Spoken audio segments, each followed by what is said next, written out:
De todas maneras, a los hombres candidatos, aunque fueran mitad y mitad, a los hombres candidatos les daban mucho más dinero. O sea, encontramos casos así de, un ejemplo, porque no recuerdo bien las cifras.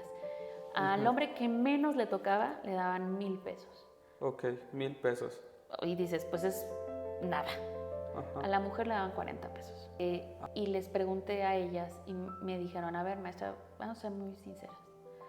Nosotros nos metimos a esta clase para tener elementos para criticar al feminismo. Nosotros lo que queríamos era como tener, así como entrar a la casa del enemigo, ¿no? De infiltrados, y entonces tener elementos para ir en contra. Dice, y pues más bien no funcionó. O sea, entendimos, tenemos muchas dudas, pero en realidad estamos entendiendo mucho más, ¿no? Y así siempre me ha pasado, siempre. Entonces, esas características, mucha gente cree que son por naturaleza de hombres o de mujeres, y eso es lo que explica la perspectiva de género, que no es cierto. No, siempre ha habido mujeres. La cuestión es que igual, por el mismo ambiente, que les va asignando como, bueno, sí, tú tienes interés, tienes liderazgo, pero tú ponte a hacer las tortas, a ti te toca organizar aquí los espacios. O sea, ya estando adentro, las van marginando a esos roles y esos estereotipos de género. Y por supuesto que eso hace pues, que ya no te interese tanto, que no crezcas, que no vayas subiendo en cargos.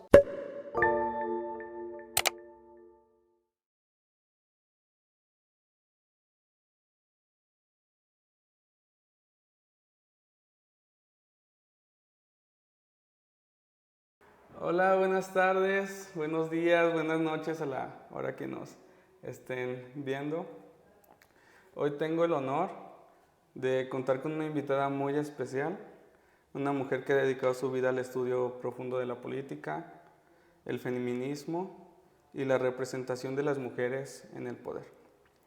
Ella es Vanessa Góngora Cervantes, licenciada en Ciencias Políticas y Administración Pública, maestra y doctora en Estudios Sociales con especialidad en Procesos Políticos por la Universidad Autónoma Metropolitana en Iztapalapa. Su trabajo ha contribuido de forma clave a entender cómo se construye el liderazgo femenino en los partidos políticos y qué desafíos enfrentan las mujeres cuando deciden ocupar espacios de decisión.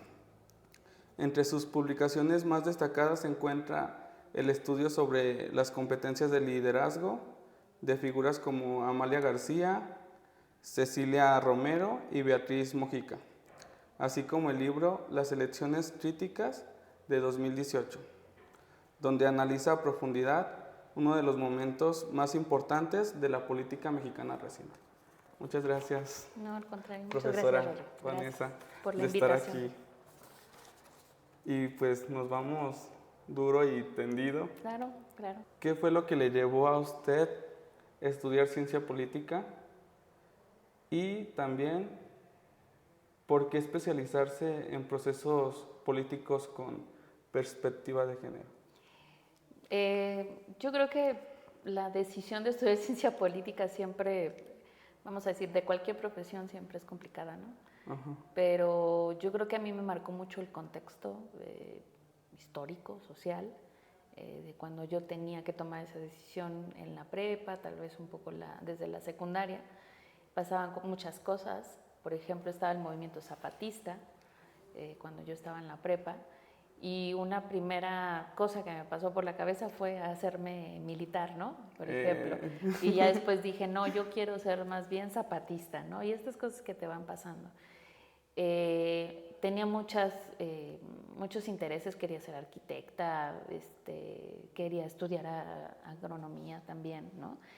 Pero nos hicieron una prueba de vocación en la preparatoria y lo que salió, te miden diferentes como habilidades, orientaciones, y yo recuerdo mucho ese documento que nos entregaron porque salió muy alto, o sea, muy respecto a muy las... específico. Sí, respecto a otras cosas que se medían, era el sentido social, de servicio social, ¿no?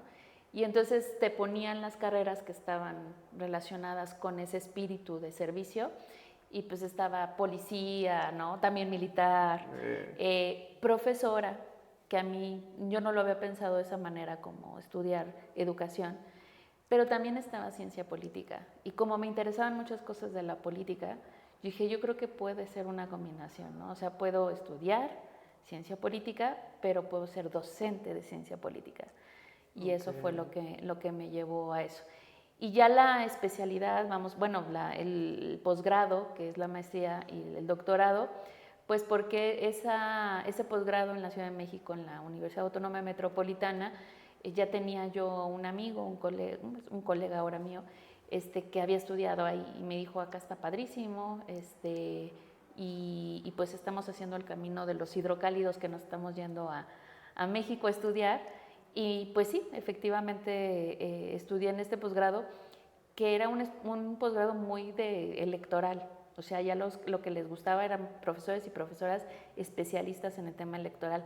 Pero yo siempre soy como el negrito en el arroz. Entonces, en lugar de dedicarme a lo electoral en aquel entonces, yo me fui por el lado de políticas públicas. Ya hasta el final, cuando ya estaba yo entregando mi tesis, ¿no? Le hice como un apartado de, a ver, reconozco que aquí hubo un error, ¿no? En ese trabajo, porque yo ya estaba trabajando en un instituto de mujeres. Y entonces dije, esta tesis, si yo hubiera conocido la perspectiva de género antes, sería muy distinta, ¿no? Entonces todavía entregué mi tesis así sin perspectiva de género, salvo por esa observación al final. Y sí, desde esa experiencia laboral es que incorpora la perspectiva de género. ¿Cómo fue su encuentro con el feminismo? Así, algo que le haya chocado a usted. Pues de hecho, fíjate que es algo como que yo siempre discuto con mi papá. Mi papá tiene bueno, no sé si alguna vez vaya a ver este video mi papá, igual y lo estoy quemando, No, pero pues, él siempre me dice que así como, pero ¿por qué tienes ese pensamiento y esas ideas feministas? ¿Qué te hicimos aquí en la casa, no? Como si fuera algo malo, ¿no? Y yo le digo, no, o sea, al contrario, más bien es el contraste de la vida que yo llevé, porque mi papá puede tener un pensamiento muy conservador, pero nunca me prohibió estudiar, nunca me obligó a casarme con nadie, o sea, fui dentro de ciertos aspectos muy libre, fue una persona muy libre, ¿no? Entonces, el contraste con la realidad de muchas otras mujeres y mi vida de privilegio, mi burbuja de privilegio, pues me hace ver, ¿no? Esta situación y decir, no, pues esto no está bien, es injusto, ¿no? Y aparte, lo que te comentaba, yo cuando ya estaba saliendo del posgrado, del doctorado, pues alguien me invita para ser asesora de un instituto de mujeres y o sea, empiezo a trabajar casi por mera experiencia laboral, ¿no? O sea, para poder poner algo en el CV, sí. Pero pues el tema pues me mueve mucho, me conmueve, se me hace súper interesante, sobre todo desde el punto de vista de políticas públicas. Y entonces cuando ya vengo a trabajar acá en la Universidad de Guanajuato tenía como mucha claridad de que eso era lo que me llamaba la atención. ¿Y en esos momentos era nuevo o era algo que ya se venía trabajando con anterioridad? Pues en realidad el feminismo tiene siglos, ¿no? Sí, pero de ha tenido un boom recientemente, ¿no? Si yo lo ubicara en ese momento, yo podría decir que tal vez no tanto. O sea, yo fui una persona que nunca había escuchado hablar del feminismo, de la perspectiva de género, ni en la licenciatura ni en el posgrado. O sea, no. Pero sí era un momento, estamos hablando como de los 2000, 2010, ¿no? Más o menos, en donde sí estaba el feminismo, le llamamos institucional, muy fuerte, como tú dices, que es cuando hay una gran presión internacional y nacional, por supuesto, para que haya políticas públicas con perspectiva de género. Entonces, se necesitaba gente que pudiera abordar el tema. Yo creo que cuando yo hice mi entrevista para trabajar en la Universidad de Guanajuato, eso llamó mucho la atención. O sea, que yo llegué en la división de Derecho con las y los abogados y me dijeron, ¿cuál es tu línea de interés? ¿Qué desarrollarías de investigación? Y yo les dije, política pública y género, ¿no? Y entonces yo creo que a ellos les hizo match, ¿no? Así como inmediatamente nos han estado, yo creo que presionando en que incorporemos estos temas y no habíamos tenido a alguien que lo hiciera. Yo creo que eso fue como, o sea, sí estaba el tema, pero no tan desarrollado en ese momento, por lo menos en espacios como Aguascalientes o Guanajuato. Sí, un tema de interés, un reto para las instituciones y justo como lo menciono, este tema de ser un reto, me pregunto acerca de tus investigaciones, ¿cuáles son los principales obstáculos que enfrentan las mujeres en la política mexicana? Tú que los has abordado. Debo decirte que esta respuesta, o más bien, sí, la respuesta a esta pregunta que me haces, ya cambia, ¿no? Cambia tal vez si me lo hubieras preguntado hace unos 5 años, o un poco más, cuando empezaba, a ahorita plantarnos como, o tal vez hace 2 años, ¿no? Ahorita con la situación de que ya tenemos una mujer presidenta en México. Una mujer gobernadora. Una mujer gobernadora, en el caso del municipio de Guanajuato, también aquí en León, También en León. presidente es municipal, pero también hay una gran amenaza, que son los gobiernos, pues ahora por lo pronto le podemos nombrar autoritarios, ¿no? Como el de Trump, como el de Milei, ultraconservadores. Entonces hay amenazas. Antes era como una lógica muy clara de decir que el obstáculo era que se pensaba que las mujeres eran intrusas en la política. O sea, hay mucha literatura, y literatura no solamente feminista, sino literatura clásica, que habla de cómo las mujeres es como si tuvieran una naturaleza aparte, que no las acerca al espacio público, que no les interesa, que más bien ellas son pues madres del lado de la naturaleza y estas cosas, ¿no? ¿Que no podrían ser buenas gobernantes? No, porque los atributos que nosotros les asignamos a los gobernantes son generalmente masculinos, ¿no? O sea, los dividimos de fuerte, así. De poder, de autoridad. Claro, ¿no? Así como más agresivo, pues, tal vez para defender una posición. Y las mujeres no, son reservadas, son sumisas. Entonces, esas características, mucha gente cree que son por naturaleza de hombres o de mujeres. Y eso es lo que explica la perspectiva de género, que no es cierto. Que más bien las sociedades van construyendo estas ideas y les asignan estos roles, estos estereotipos. Entonces, el principal obstáculo pues es quitar esa idea de que las mujeres solamente pueden desarrollarse en el hogar o para cierto tipo de ocupaciones y que la política no es su espacio. Entonces, ser intrusas, ese era el problema. Ahora, con estas acciones afirmativas, con las cuotas de género, con la paridad de género, con todo lo que tenemos ya de avance, que México es como un modelo porque ha implementado muchas cosas. Hay otros países que están estancados. Sí, ve Estados Unidos, ¿no? Ahora nosotros somos un ejemplo para ellos en esta materia. Pero ahora los obstáculos son diferentes porque hay mucha... En ciencia política se le nombra como contragolpe, backlash, es el término, pero es como, ya que están aquí, entonces hay como una respuesta muy violenta. Por eso seguramente has escuchado hablar mucho de la violencia política en razón de género. Ese es uno de los grandes obstáculos ahora, ¿no? Y la violencia no nada más física, en donde puede haber feminicidios. En las elecciones, en las últimas 2 elecciones aquí en Guanajuato se han presentado feminicidios. Cierto.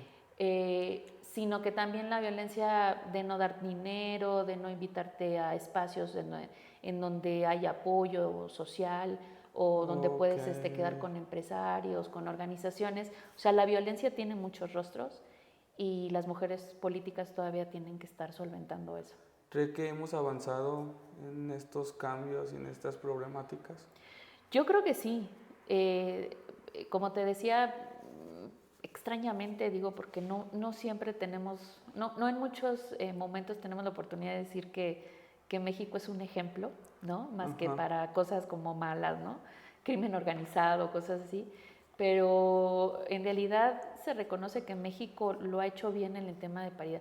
O sea, tener una mujer presidenta es porque... No es casualidad. No, o sea, fue un camino que empezó, bueno, o sea, si tú quieres tomarlo desde los años 50 bueno, antes, ¿no? Porque la lucha sufragista tardó mucho, pero desde las sufragistas, pero sobre todo desde los años 90 para acá, en donde cada elección hay una reformita, así como si fuera poco a poquito, ¿no? Le voy a modificar este pedacito, le voy a modificar esto. Poco a poco va acercando para que haya menos peros que se les pongan a las mujeres, y entonces hay un momento en que ya tenemos una presidenta, ¿no? Es todo ese camino, fue poquito a poquito. Uno de esos ejemplos chiquitos que se fueron implementando de a poquito. Pues es que, por ejemplo, la primera reforma que hubo al Código de Instituciones y Procedimientos Electorales, que es la ley pues que norma las elecciones, ¿no? Ajá. Antes era se llamaba código, ahora es una ley. Ponían ahí, los partidos políticos deben promover la participación de las mujeres. Okay. Solamente se decía eso. Y pues los partidos... ¿Y se podría entender como lo que sea? Pues sí, así como, pues dimos una plática, hicimos una conferencia, anímense muchachas, ¿no? Sí, y ya cumplió. Se acabó. Y entonces no había cambios, pasaban las elecciones y seguía habiendo puros candidatos hombres, ¿no? Y entonces a la siguiente se hizo una modificación chiquita y decían, los partidos políticos deben poner por lo menos un 60% de candidaturas de un sexo y 40 del otro, ¿no? Todo el mundo entendíamos que el 40 tendría que ser de las mujeres, ¿no? Ajá. Y entonces... Sí, eso, por lo que se veía viendo, ¿no? Empezó en el 70-30, primero en un 30%. Ok. Y entonces ahí los partidos políticos dijeron, pues lo vamos a intentar, pero si las mujeres no quieren participar, no es mi problema, ¿sí? Sí. Y entonces se hizo luego otro ajustito. Es obligatorio que cubran esa cuota. Y así, ¿no? Hasta que ahorita, actualmente, tenemos muchísimos candados, por ponerle un nombre, en donde decimos, no, pues tiene que ser 50 y 50, no las puedes poner en, por ejemplo, si la candidatura es presidencias municipales, no puede ponerlo tu partido político en donde sabes que vas a perder, solamente poner a mujeres, tienen que estar más o menos equilibrados. Sí, porque los partidos tienen sus lugares fuertes y sus lugares... Ajá. En donde no tienen tanto apoyo, tantos simpatizantes. Claro, ¿no? Los bastiones. Ajá. Acá en la investigación que se hace de representación política le nombramos esos ajustes que se hicieron, es la ley del distrito perdedor, ¿no? Okay. Entonces, no puedes mandar a todas las mujeres a los distritos, por ejemplo, si son diputados y cosas así, a los perdedores, ¿no? Porque pues ya sabes que van a perder, entonces no sirve de nada. Sí, simplemente como para justificar que estoy cumpliendo con la ley. A mí una de las reformas más recientes, relativamente, que más me gusta y que desde mi punto de vista no se le ha dado tanta atención, es la que, o sea, llegó la paridad, que te dice 50 y 50 de candidaturas hombres y mujeres, ¿no?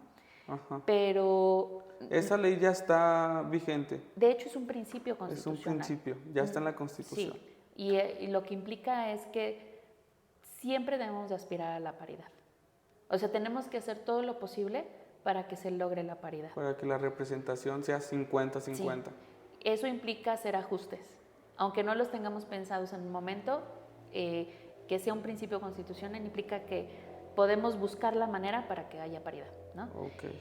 Y entonces, teniendo eso, yo lo que notaba, o lo que hicimos en una investigación que observamos, es que de todas maneras a los hombres candidatos, aunque fueran mitad y mitad, a los hombres candidatos les daban mucho más dinero. O sea, encontramos casos así de estas elecciones, por ejemplo, nosotros analizamos presidencias municipales, ¿no? De elecciones para presidente municipal. ¿Cuál es el candidato al que menos dinero le dan? ¿Y cuál es la candidata a la que menos dinero le dan? Y entonces nos encontrábamos que, un ejemplo, porque no recuerdo bien las cifras, al hombre que menos le tocaba le daban 1,000 pesos. Ok, 1,000 pesos. Y dices, pues es nada. Ajá. A la mujer le daban 40 pesos. Ay, caray. O sea, la brecha, la distancia sí, enorme. Si te fijabas en las candidaturas, o sea, que tú sabes que son municipios importantes, que el partido está consolidado ahí, pero era una mujer, de todas maneras le daban menos dinero, ¿no? Poniendo en riesgo incluso el cargo. Pues sí, sí, ¿no? Y ahí te dabas cuenta de que tal vez el pensamiento es más sexista que estratégico partidista. Y entonces se hizo una reformita que no ha tenido demasiada atención, pero para mí es muy importante, que es en los lineamientos electorales te dicen, a ver, partidos, hay que repartir el dinero 50 y 50. Igual, Ajá, parejos. o por lo menos 60-40, pero de preferencia 50 y 50, ¿no? Eso, o sea, imagínate, del dinero, o sea, es la oportunidad que tienes de promoverte, de gastar para hacer reuniones, Sí. pues es muy importante, ¿no? Y así, ajustitos que van acercándote a tener una competencia entre mujeres, no necesariamente mujeres y hombres solamente, sino de que las mujeres pueden ser competitivas, pues lo va consolidando, ¿no? Yo creo que ha sido clave para que tantas mujeres estén hoy en día en el poder. Sí, sí, sí, sí.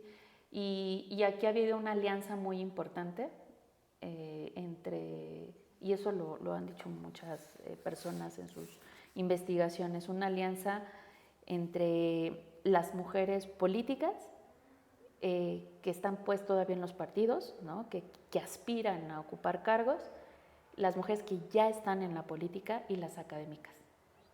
Y también obviamente las que están en los organismos electorales, en los tribunales. Es una red de apoyo en donde, a ver, las candidatas están aprendiendo de las políticas que ya están ahí. Las políticas hacen reformas legislativas para todavía facilitar más la llegada de más mujeres. Las académicas analizan qué está pasando en las elecciones, qué falló, por qué sigue habiendo pocas mujeres y entonces sugieren cambios. Lo toman otra vez las mujeres políticas y entonces se van a los legislativos. Entonces es un trabajo, digamos, tal vez no muy consciente de estar comunicadas, pero eso pareciera, ¿no? Una gran red en donde todas colaboran. Sí, porque justo cuando comienzan estas leyes y las mujeres no están involucradas activamente en la política, ¿de dónde las sacas? ¿No? Fíjate que es un pensamiento muy común. Ajá. Y sí hay, vamos a decir, hay algo de cierto, pero no. En una investigación nosotros que hicimos de la historia, la lucha de los derechos políticos, ¿no? Para lograr los derechos políticos de las mujeres, nosotros lo que encontramos es que las mujeres están desde los primeros días de los partidos políticos. Involucradas. Sí, o sea, son fundadoras. ¿De qué me quieres hablar? ¿Del PRI? De cuando era el PNR, las mujeres estaban ahí. O sea, las mujeres eran revolucionarias, participaron de hecho en la contienda, en la armada, pues, ¿no?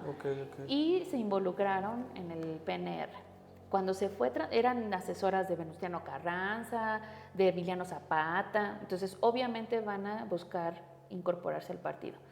Es de las primeras secciones femeniles que se crean, ¿no? El PRI. Cuando se funda el PAN, mujeres. Había fundadoras del PAN.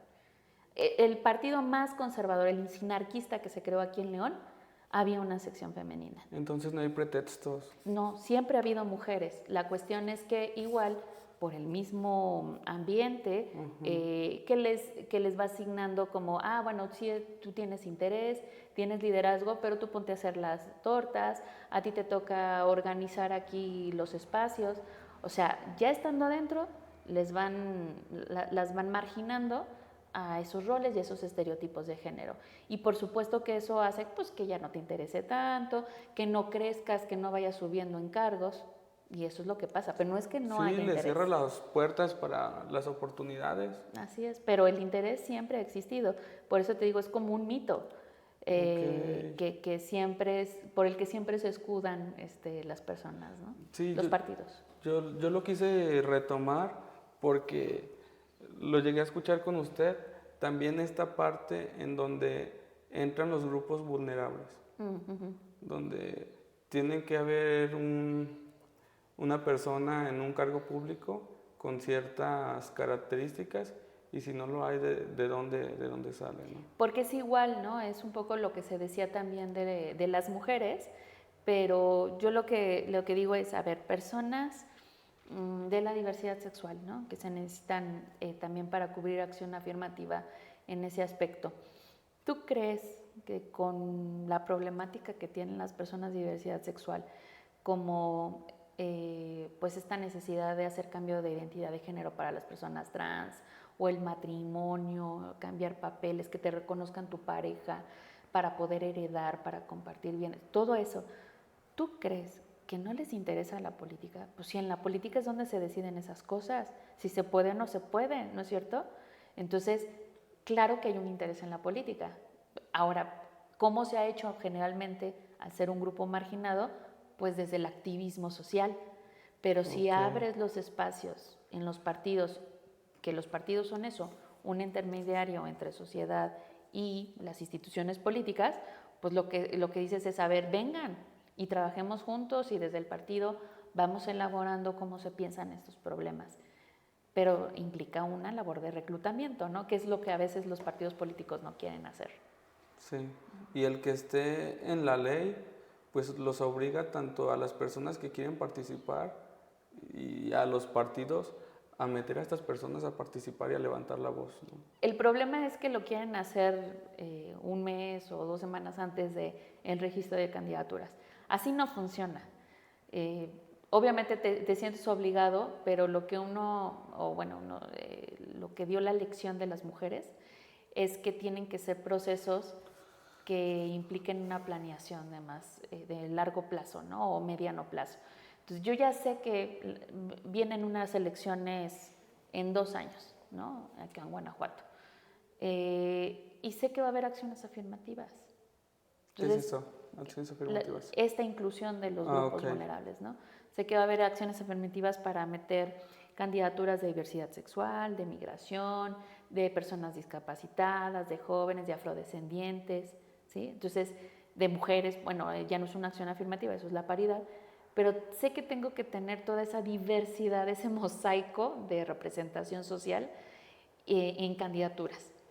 Entonces, ¿lo hago una semana, 2 semanas antes? ¿O me pongo a hacer una estrategia con mucho tiempo de anticipación para buscar esos perfiles y prepararlos? ¿No es cierto? Entonces, eso es lo que te obliga, lo que esperaríamos a que te obligaran este tipo de medidas, a irlo pensando y haciéndolo bien, ¿no? No buscar, oye, tú, que vas en una silla de ruedas, ¿no quieres ser candidato? Eso no sirve, ¿no? Hay que buscar los líderes. Ahora que la paridad ya es una realidad comprobada que lo estamos viendo en nuestros gobernantes actuales, ¿usted ha encontrado diferencias entre estos liderazgos de mujeres y de hombres? Creo que es una de las preguntas más comunes en investigación. Yo cuando iniciaba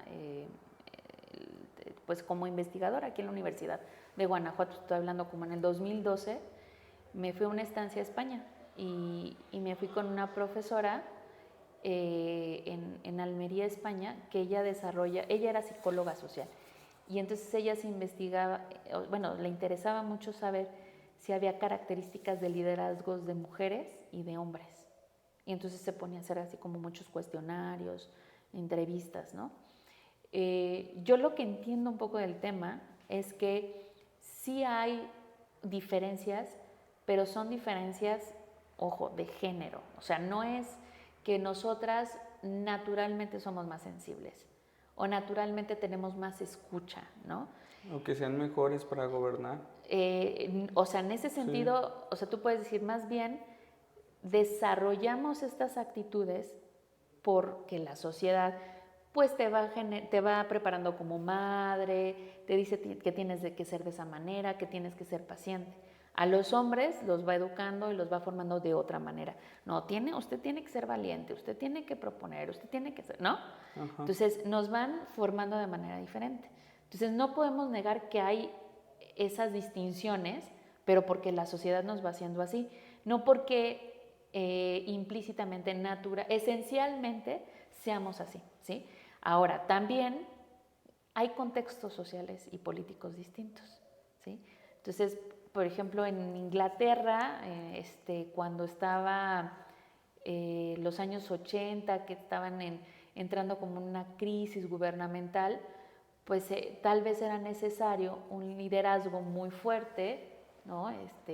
O sea, se generaron este tipo de liderazgos y hay un perfil como el de Margaret Thatcher, que le llaman la dama de hierro, y ella no, o sea, no podrías tú decir es que nos representa a las mujeres. Pues no, o sea, ella tenía esa personalidad, esa forma de pensar también conformada por su contexto político, de su partido, de lo que se necesitaba, de la orientación ideológica, ¿no? Si tú comparas el perfil de Margaret Thatcher con el de Claudia Sheinbaum, vas a decir, pues son muy distintas, ¿no? Vemos a una Claudia Sheinbaum que se preocupa mucho en su imagen de, por ejemplo, tener estas muestras tacto, ¿no? de tocar a un niño y hacerle un juego y amarrarle las agujetas y abrazar a los viejitos, ¿no? O sea, entonces quiere representar otra cosa, pero yo diría Sheinbaum como mujer me representa a mí, me representa, yo por ejemplo yo no soy madre, ¿sí? Entonces más bien es muy complejo el tema de representación porque mucha gente se va con la idea de que pues hay que cumplir estereotipos, ¿no? Y realmente no es así. Entonces yo diría que hay muchos tipos de liderazgo de mujeres, unos más autoritarios, unos más sensibles, pero como existe con los hombres, pues. Igualito. Sí. Perfecto. ¿Qué le respondería a alguien que dice que la política no debería de tener género? Porque se escucha un montón. La política no debería tener género, suena como a estas frases de la violencia no tiene género, ¿no? Sí, también lo he escuchado. Sí, o bueno, no sé en qué otros espacios, pero se utiliza mucho, ¿no? Lo que pasa es que a veces no se entiende bien qué es género, ¿no? Tal vez en un espacio normal, en la plática cotidiana, pues lo puedes utilizar como un sinónimo de sexo, ¿no? Entonces, decir, la política no tiene sexos, ¿no? Todos somos personas y todas somos iguales. Pero pues ahí empieza la problemática, ¿no? Te digo, pues si todos fuéramos iguales, entonces veríamos muchas personas en la política, ¿no? O no veríamos tanto sesgo de género en, por ejemplo, en el ingreso que tenemos, en lo que nos pagan. O sea, le pagan mucho más a los hombres que a las mujeres, por ejemplo, ¿no? Entonces, en realidad, cuando nosotros consideramos esa diferencia, el mundo es muy distinto, la experiencia es muy distinta para hombres y para mujeres, ¿no? Entonces, ¿cómo entendemos nosotros el género? Desde el punto de vista académico y lo que se desarrolla en política pública, pues es todo lo que hace socialmente que la experiencia de las mujeres y la experiencia de los hombres sea distinta, ¿sí? No nos interesa tanto, o sea, sí es importante el cuerpo, pero no porque por naturaleza seamos débiles. O los hombres, por ejemplo, por naturaleza no son violentos, sino que es una construcción social que desde niños los va orientando a desarrollar agresividad y este tipo de cosas. Entonces, si regresamos a esa pregunta, ¿la política no tiene género? No, sí. O sea, al contrario, la política hay que analizarla desde la perspectiva de género para ver cómo esa diferencia, o sea, la diferencia sexual, tiene implicaciones en cómo nos acercamos a la política, cómo nos desarrollamos en la política. Entonces, yo me acuerdo de las primeras cosas que investigaba era la participación ciudadana. Cuando la gente va interesándose y empieza a ser partícipe de decisiones, por ejemplo, de la colonia, ¿no? De lo de la luz, de por qué no están cobrando esto, ¿no? Las mujeres a nivel de colonia participaban mayoritariamente. O sea, ¿quiénes van a las juntas vecinales? Sí. 80% Puras de mujeres. Vecinas. ¿Quiénes van a las juntas de los hijos e hijas, a las escuelas? Las mamás, las mujeres. Eso es participación ciudadana, eso es empezar a entender en la política. Pero cuando ya te fijas en los consejos, o sea, personas ciudadanas que van a consejos municipales, se invertía, eran hombres. Y entonces decías, pero si de aquí salen, de estos comités vecinales salen las personas que se van a los consejos. ¿Qué pasó en el camino? ¿Por qué hay más mujeres acá, pero mucho más hombres acá, o casi puros hombres en los consejos o en las candidaturas cuando ya se animan? ¿No tiene género? ¿Verdad que sí? Entonces hay que analizar con perspectiva de género porque algo pasa en el camino que impide o que hace que las mujeres digan ya no le voy a seguir. Y entonces es injusto porque finalmente pues, tienen cosas que decir las mujeres, ¿no? Ok. Entonces viene rodeado de este contexto, de lo que vive cada uno, el individualismo. Sí, no, porque de hecho hay una autora que se llama Joanne Scott que te explica como varios niveles en que funciona el género. Por ejemplo, un primer gran nivel es lo simbólico, ¿no? Son como los grandes símbolos de la manera en cómo entendemos el mundo. Ahí, por ejemplo, la religión te va como imponiendo o te va influyendo para que entiendas con estos grandes símbolos Eva, Adán, ¿no? Cómo Cierto, son cierto. los hombres y las mujeres. Luego hay otro nivel que tiene que ver con las instituciones, con cómo funciona el gobierno, las leyes. Por ejemplo, el derecho, como lo entendemos, hay autoras que te dicen, el derecho está hecho para funcionar para el hombre. El derecho es estructuralmente patriarcal. ¿Sí? Entonces se pueden hacer pequeños ajustes, pero es patriarcal el derecho, ¿no? Entonces te va haciendo esta distinción. Y luego otro nivel más cotidiano en donde te dice, pues, ¿cómo funciona el mundo? ¿Cuántos baños hay, tipos de baños? Pues de hombres y de mujeres. Entonces están diciendo, o eres esto o eres esto. ¿Y tú qué piensas de los baños? Ah, que los baños de los hombres son sucios, que los de las mujeres son limpios, ¿no? Y vas pero a otro nivel es el individual, ¿no? Y es en tu experiencia, en tu trayectoria personal, tú también vas adquiriendo todo esto que están en las otras dimensiones y niveles, pero también tú vas teniendo tu propia agencia, tu propia historia, ¿no? Que va pues a formar qué es lo que tú eres como hombre o qué soy yo como mujer. ¿Qué autoras o autores han influido más en tu visión del feminismo dentro de la política? Pues muchas, pero cuando yo doy una materia que se llama Teoría Política Feminista. Y pues casi siempre yo creo que con mis estudiantes hago el énfasis en dos, que es Angela Davis, que es así como yo digo de broma crush, ¿no? Pero en realidad es como mi ídola, ¿no? O sea, Angela Davis representa muchas de las cosas que a mí me parece que son como de una mujer muy fuerte y muy valiosa, ¿no?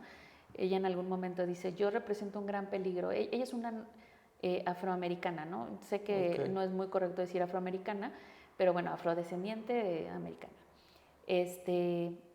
Que se desarrolló principalmente en los años 60, 70, en este movimiento de panteras negras, pero bueno, también con esta perspectiva de género.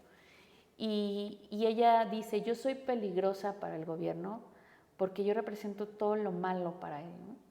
Yo soy negra, yo soy comunista, ¿sí? Y soy mujer. Soy todas esas cosas, ¿no? Entonces, y además ella es académica, pensadora, y eso también es muy peligroso, ¿no? Una mujer que piensa y que registra su pensamiento, que hace su análisis y lo difunde con el resto, ¿no? De las personas. Entonces a ella la metieron presa, fue casi una presa política y hubo una gran movilización social para poderla sacar. Ella es una, ¿no? Angela Davis es una lectura obligada y todavía no muere, entonces sigue todavía activa, ¿no? Y la otra es Rita Laura Segato, que de hecho ahorita anda aquí en México de gira. Ella me parece que es compleja un poco su lectura, pero me parece que es como de las autoras latinoamericanas que debemos valorar como clásica, ¿no? Ya de nosotros, pero ya nos habla desde nuestro contexto latinoamericano, ya no son las feministas europeas, blancas, norteamericanas. ¿De dónde es? Ella es como entre brasileña y argentina, porque como que ha estado en esos dos espacios, pero también la sentimos muy cercana a México porque ella estudia mucho violencia, violencia contra las mujeres, y entonces de sus estudios, por ejemplo, uno es de los primeros más importantes, es que se fue a las cárceles de Brasil, me parece, a entrevistar a hombres que habían violado mujeres, para tratar de entender por qué estaban generando esta violencia, ¿no? Y así se llama el libro, Estructuras Elementales de Violencias, y lo más básico, ¿por qué pasa esto? Pero también siguió su investigación con el tema de Ciudad Juárez, ¿no? Con las mujeres asesinadas en Ciudad Juárez. Entonces, las cosas que ella ha explicado me parece que son muy valiosas teóricamente, o sea, porque te enseña así, estructura elemental de la violencia, ¿no? Pero también cercano a nuestros contextos de violencia, de crimen organizado, las pandillas, que la Mara Salvatrucha, todo eso, ella lo explica. Entonces ya no estás leyendo a la feminista del siglo XIX, blanca, a Simone de Beauvoir, que siempre se menciona el 8 de marzo, ¿no? La francesa que vivió ahí en los años 50, 60. Ya estás hablando de las cosas que nos pasan a nosotros, ¿no? Entonces, ellas dos creo que son como mis grandes referentes actuales. Mencionaba que los temas y las autoras que toca en su clase, y está esta pregunta que dice, ¿qué tan receptivos son los estudiantes universitarios cuando hablas de feminismo y de género? Te voy a platicar una anécdota. Ok. ¿Sí?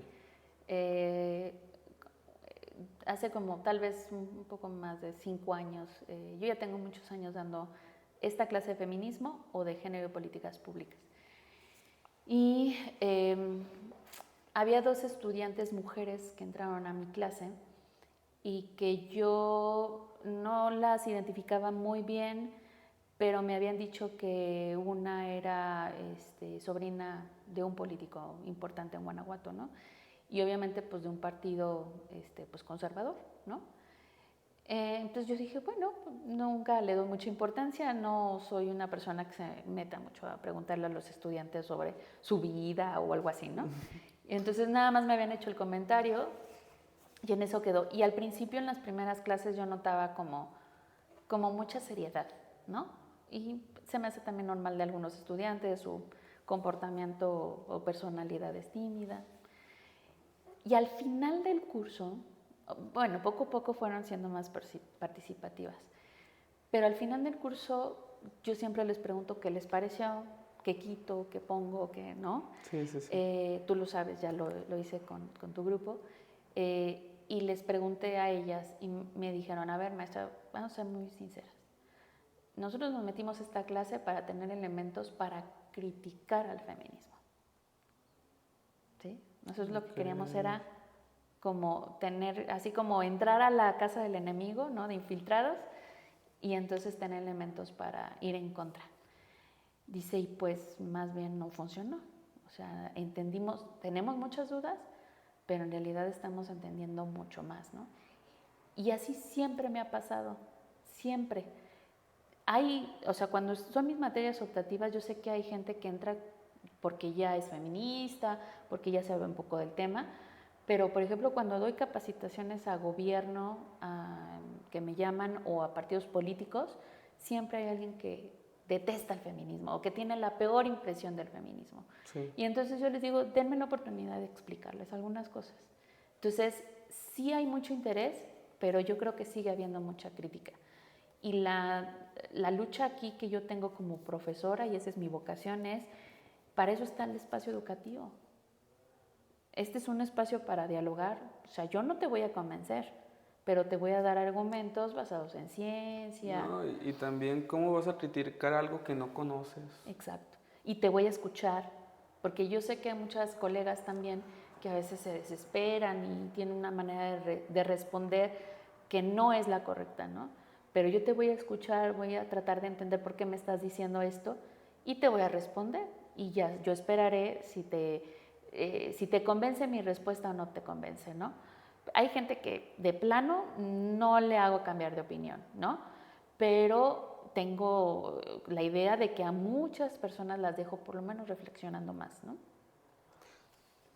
En estos movimientos de izquierda, derecha, hay movimientos que son extremistas o radicales. ¿Existe también feminismo radical? A ver, son 2 cosas diferentes, ¿no? Pero sé que... Pero más o menos ahí, por ahí. Sé que puede considerarse así. Yo siempre les hago la observación. Hay algo que se llama feminismo radical, pero es una corriente que se dio sobre todo en los años 60, en la segunda ola feminista, y que adquiere esa connotación pues de radical por vamos a decir, el origen etimológico de la palabra, que es ir a la raíz del problema. Okay. ¿Sí?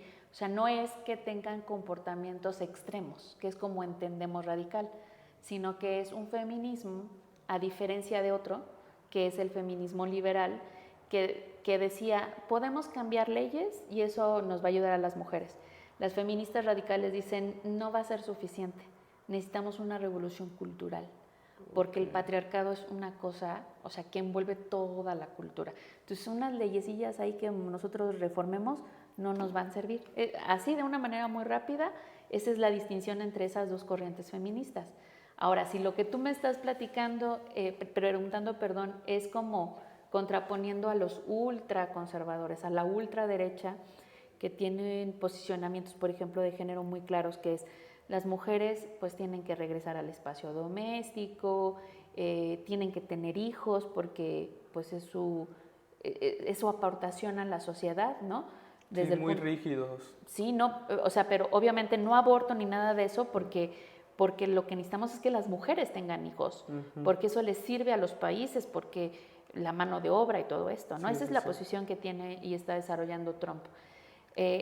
Al contrario de eso, si hay un feminismo parecido, sí. Yo creo que también tiene que ver con las organizaciones que se desarrollan, ¿no? Pero, por ejemplo, en Italia, sobre todo en Italia por ahí de los años 70, se desarrolló una corriente que se llama de la diferencia.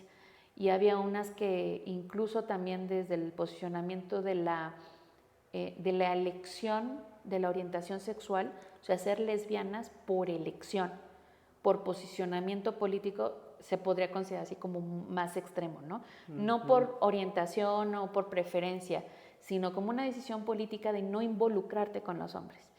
Eso se dio en los años más o menos 70, algo así. Supongo que no desapareció, pero algo muy parecido, nada más que soy mala con los nombres, es un movimiento que se dio en Corea del Sur, pero creo que se está esparciendo en el mundo.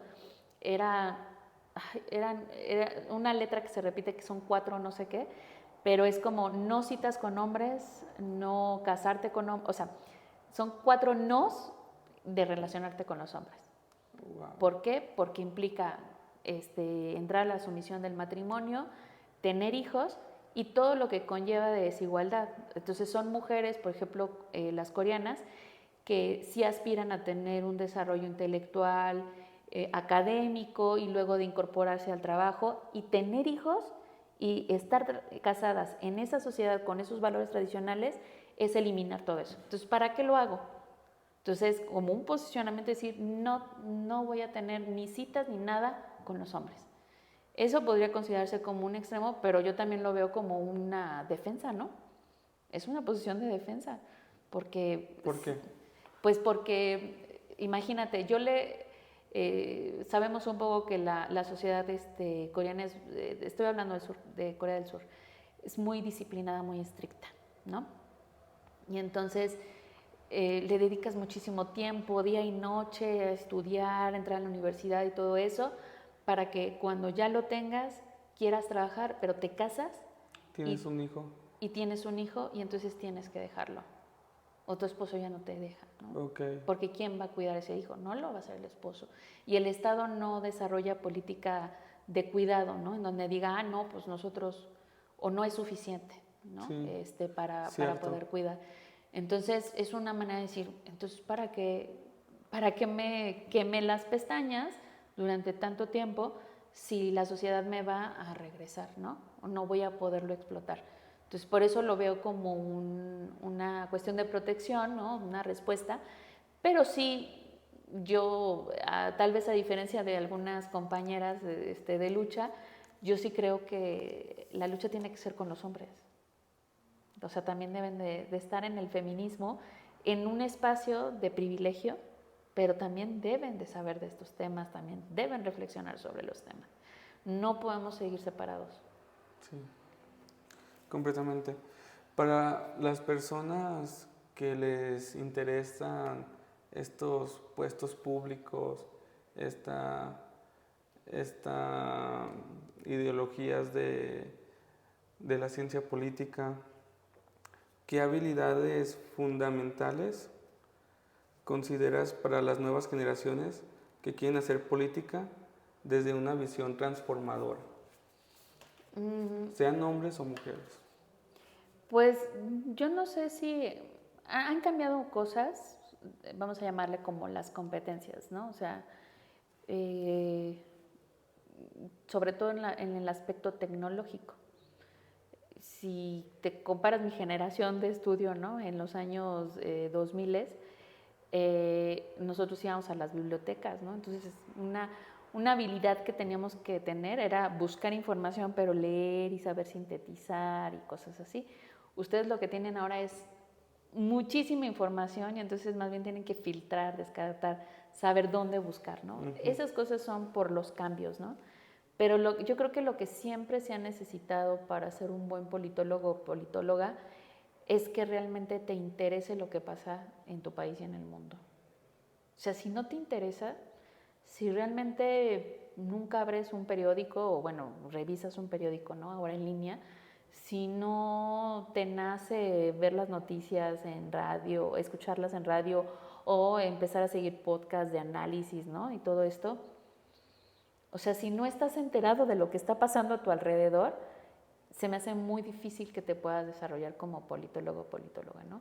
Por eso hace poco hicimos un evento aquí en la universidad sobre Trump, porque Trump representa como una coyuntura histórica.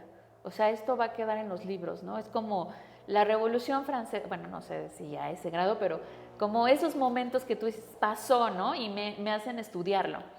Entonces, si estás en una carrera como ciencia política o derecho, administración pública, y ahorita está pasando lo de Trump, deberías de estar hablando todo el día sobre esto. ¿Por qué? Pues porque es el país que fue un modelo democrático, el que tenía la hegemonía mundial, el que ponía el modelo de los derechos humanos, haciendo todo lo contrario. Diciendo, no me interesa la división de poderes, no me interesa eso de que nada más 2 mandatos, me voy a ir al tercero, las mujeres hay que preñarlas, voy a ser presidente fecundador. O sea, está diciendo y haciendo tantas cosas que deberíamos estar todos preocupados, todas y todos preocupados, porque primero son muchos cambios que hay que asimilar o ver si efectivamente pegan, porque igual y les ponen un alto, pero también porque se contagia, compañero. Sí, de tanto escucharlo una y otra vez, Digan, se te va pegando. y que diga un partido político acá, que digan, sí, cierto. Tiene razón ese hay loco. que poner a las mujeres hay que fecundarlas, ¿no? Ajá. Entonces, esas ideas se van esparciendo y son muy peligrosas, ¿no? Entonces, si nosotros creíamos que ya teníamos un nivel de democracia, de paridad de género, lo que sea, pues siempre se puede perder. Y se pueden cuestionar. Así es. Así, caray, pues nosotros estamos haciendo esto y este país que supuestamente es más desarrollado se está yendo por el otro camino, a lo mejor nosotros estamos mal. Por ejemplo, el caso de Palestina. Yo creo que siempre a mí desde chiquita me interesó mucho las guerras mundiales, ¿no? Y me impactaba el tema del holocausto. Sí. Siempre me interesó las películas, los libros, todo, ¿no? Pero lo veía yo tan lejano. Cuando fui consciente de lo que pasaba en Ruanda, dije, no, es que esto es como una exageración, ¿no? O sea, también yo creo que es lo último que nos va a pasar, ¿no? ¿Cómo pudo haber pasado? Y es lo último que pudo pasar. Y entonces ahora que esté pasando lo de Palestina, es como esos momentos en que dices, no es posible, o sea, ya estábamos en un nivel de civilización que ahora estamos viendo en vivo y en directo cómo hay limpieza étnica, cómo a la gente se le está matando de hambre, o sea, conscientemente, cómo los líderes, la sociedad dice, un niño es un peligro y es un enemigo, hay que exterminarlo.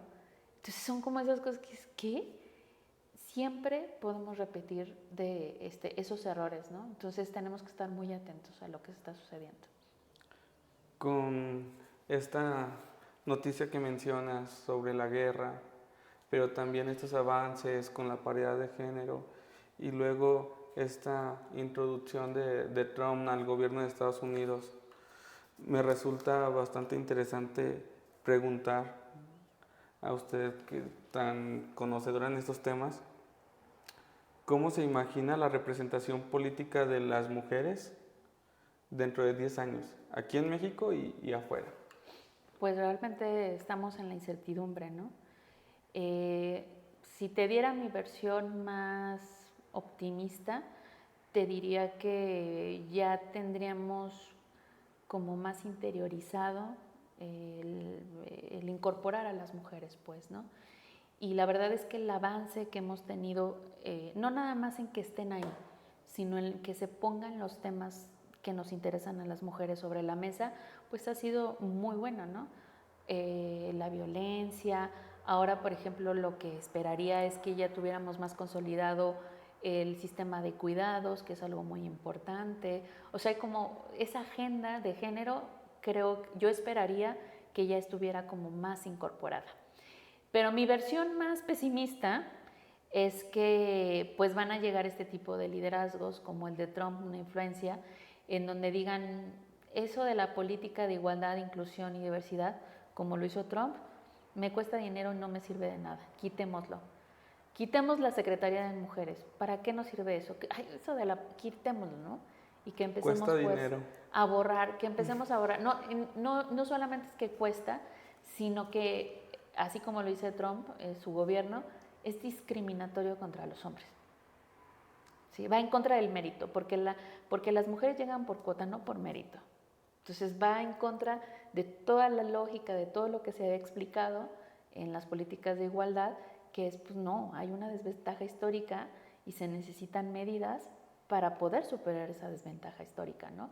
Entonces, si te das cuenta, mi visión optimista es confiar en esa narrativa, en esa argumentación, de decir, no, pues vamos eliminando la desventaja histórica hasta que llegue un momento en el que ya no sea necesario estar cuestionando, ¿hay desigualdad o no? No, hay mujeres aquí que son preparadas, son perfectas para ser candidatas, no importa, igual que otro hombre, ¿no? Y mi versión negativa es que olvidemos eso y que otra vez digamos, no, las mujeres por naturaleza son madres y deben de estar en otro espacio. Excelente, me encantó. Ya para terminar, ¿qué mensaje le daría usted a una joven que quiere entrar a la política, pero tiene miedo por el machismo o la violencia? Que por eso hay que entrar, precisamente por esas razones, ¿no? Porque sabemos que los hombres, desde el privilegio que viven, que no viven pues ese tipo de violencia, ese tipo de discriminación, como no lo observan porque no lo están experimentando, pues no van a legislar, no van a actuar para poderlo eliminar necesariamente, ¿no? Entonces, la experiencia situada, así le llamamos en feminismo, es muy importante, ¿no? Entonces, si tú tienes miedo porque has padecido violencia en el camión, en el transporte, porque te han acosado en la escuela, ¿no? Porque sabes de experiencias de violencia en tu casa, ¿no? Si tú has vivido todo eso, sabes que es importante poner un alto. Y no lo va a hacer nadie más que nosotras, ¿no? Entonces, por eso es importante estar en esos espacios. Y no nada más de las personas que han vivido la violencia, como yo te decía, yo no necesariamente he vivido todas estas situaciones, algunas sí, pero también decir, no quiero que le pase a las otras. Entonces necesito estar ahí, ¿no? Y yo creo que ahora más que solamente decir, necesitamos más mujeres, yo creo que lo que necesitamos son más feministas en el poder. Hombres y mujeres. Hombres y mujeres, ajá, pero sobre todo mujeres feministas en el poder. Perfecto. Muchas gracias, maestra. ¿De qué, Rodrigo? Un honor tenerla aquí No, y aprender de usted. Y saludo a tu audiencia. Muchas gracias.